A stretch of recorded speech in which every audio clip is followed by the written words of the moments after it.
Bonjour les amis, nouvelle vidéo aujourd'hui pour retrouver l'avocat David Guillon qu'on aime beaucoup sur la chaîne et je sais que vous l'appréciez. Il était reçu par Mike Borowski pour nous parler des États-Unis et j'en suis sûr, beaucoup d'entre vous ont été surpris de revoir un impérialisme américain, surtout signé par Donald Trump. C'est un petit peu tout l'inverse que vous avez entendu justement sur internet. Mais juste avant de l'écouter, n'oubliez pas de vous abonner, le pouce, le commentaire, le partage et le boost de la vidéo. Ne vous plaignez pas que je ne vous réponds pas en commentaire ou par message. Je suis, comme vous le savez, en tout cas pour certains, en retraite spirituelle toute la semaine. Donc à mon retour, je prendrai le soin, comme d'habitude, de répondre à tout le monde. Donc soyez indulgents avec moi, mais vous le voyez, j'ai quand même pensé à vous. Donc vous aurez tous les jours vos vidéos comme prévu. Allez, on l'écoute et on en parle juste après. C'est pas la première fois qu'ils interviennent dans un pays étranger, en dehors de tout cadre légal. Quand on parle de cadre légal, on parle de droit international.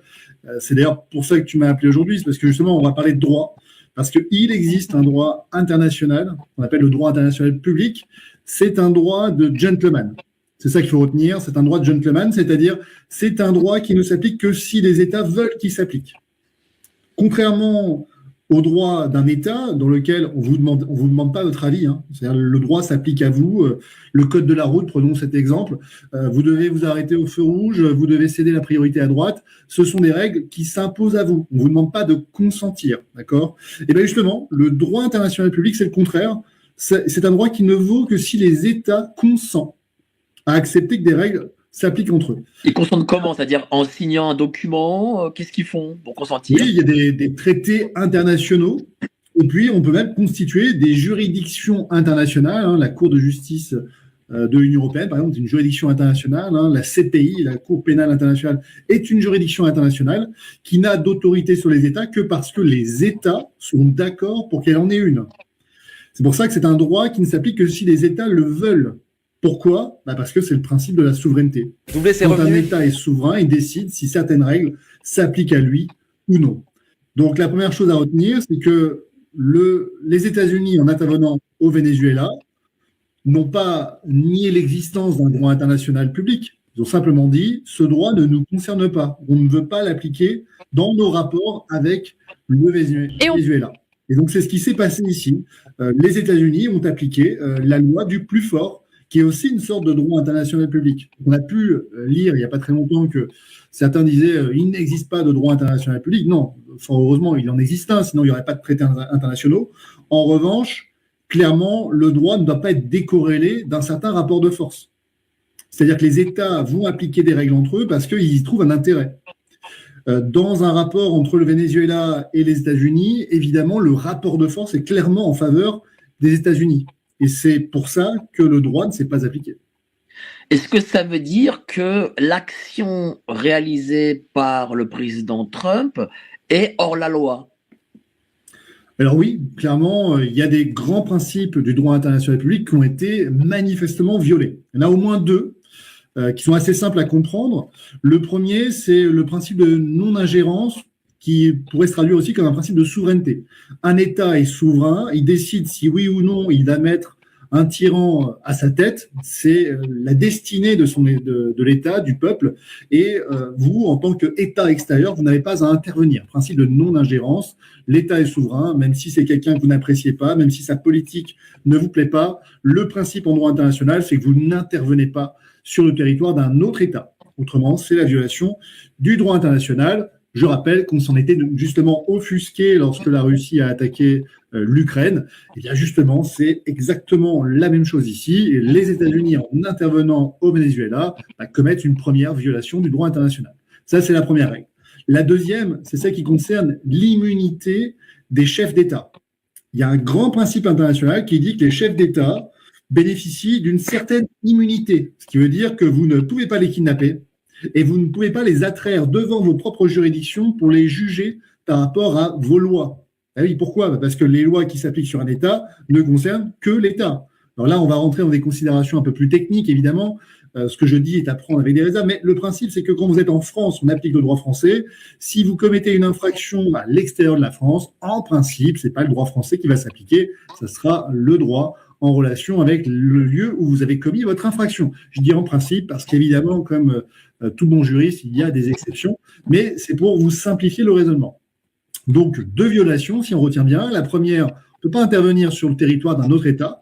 Or, c'est clairement ce qui s'est passé ici. On a des forces spéciales qui sont intervenues de manière chirurgicale au Venezuela et qui ont kidnappé le chef d'État. Deuxième violation, puisque le chef d'État a en principe une immunité internationale et on ne peut pas donc l'emmener sur son territoire pour le juger par rapport à ses propres règles. Donc, ça fait quand même 2 violations du droit international. C'est quand même pas mal en l'espace d'une nuit commises par la première puissance mondiale. Je pense que là, clairement, elle l'a rappelé. Et on peut peut-être finir en disant que lorsque le président de la République prend la parole pour dire que c'est un dictateur de plus qui est dégagé, il ne rend pas service au droit international, au respect du droit international public. Il ne rend pas service. C'est clairement une faute politique que d'avoir pris cette position de dire qu'il était fort temps de se débarrasser de Maduro, le président vénézuélien. Oui, mais les Américains disent, et justement, je voudrais savoir si là, ils n'utilisent pas peut-être une faille juridique. Ils disent qu'en fait, il n'a pas été élu puisque d'être riche, etc. C'est une forme de coup d'État qu'il a fait dans les dernières élections. Est-ce que, parce que peut-être qu'ils ne le reconnaissent pas comme président, est-ce que justement, ils ont utilisé cette faille en disant, voilà, ce n'est pas un chef d'État, c'est juste, c'est un justiciable comme un autre, un citoyen vénézuélien comme un autre, on peut faire ça. J'aurais exactement le même raisonnement qu'avec notre cher ami Zelensky.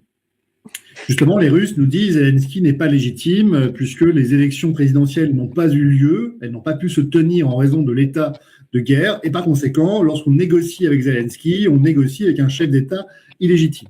Et là, je vais avoir exactement le même raisonnement avec Maduro et Zelensky, c'est-à-dire ce n'est pas à d'autres États de dire si oui ou non le chef d'un État est légitime. C'est une question qui n'a de sens qu'au niveau national, c'est-à-dire au niveau interne d'un État.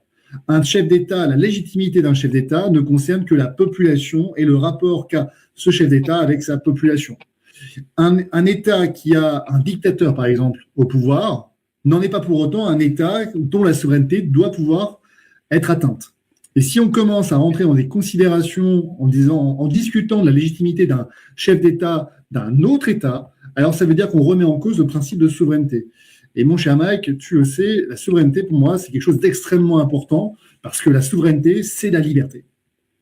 Mais est-ce que ces traités, justement, internationaux ont été signés aussi par les Américains? Parce qu'on sait que les Américains, par exemple, le tribunal de la Haye, les accords écolos, etc., généralement, on ne les signe pas.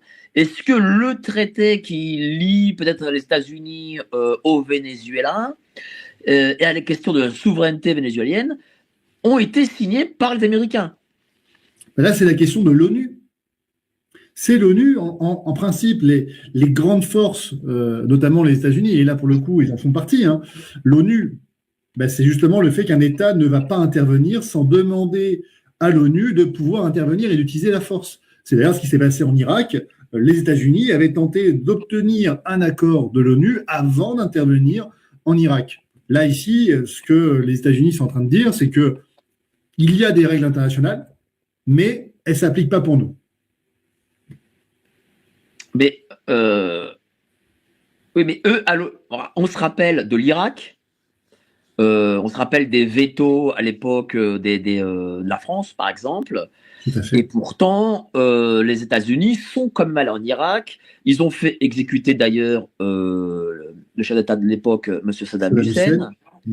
Et il n'y a pas eu de conséquences. Ça veut dire quoi? Ça veut dire que le droit international s'applique pas à tout le monde, en fait? Ça s'applique à la Russie, mais ça s'applique pas aux États-Unis? Comment ça se passe concrètement?